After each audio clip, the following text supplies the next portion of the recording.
मैथिली दुल्हन। इसके मनमोहक गीत जरूर सुने। यदि अच्छा लगा तो चैनल सब्सक्राइब जरूर करें।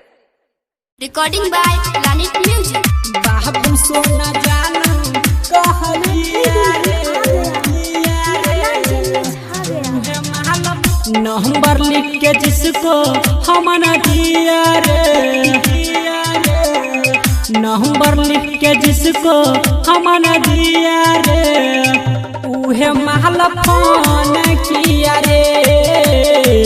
नंबर लिख के जिसको हम न दिया रे, उहे महल फोन किया रे।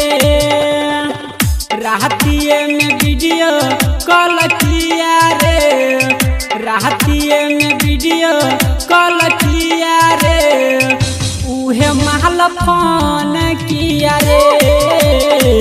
नंबर लिख के जिसको हम न दिया रे, उहे महल फोन किया रे।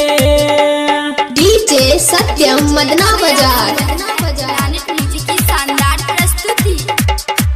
बाबू सोना जानू कह दिया रे, दिया रे,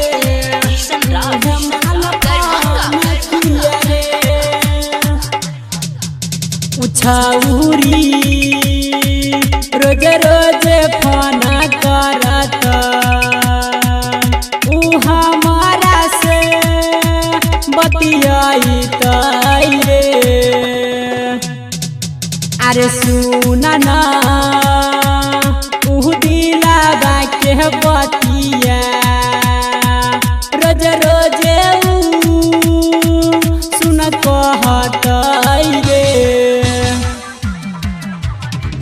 बाबू सोना जानू कह दिया रे, बाबू सोना जानू कह दिया रे, उहे महल फोन किया रे।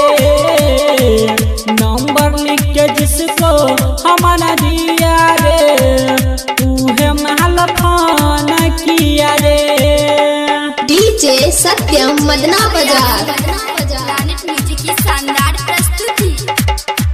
बाबू सोना जानू कह दिया रे, दिया रे, महल फोन किया रे। अरे राइटर सुनर में सजी आ सुनहना तू किसान हो।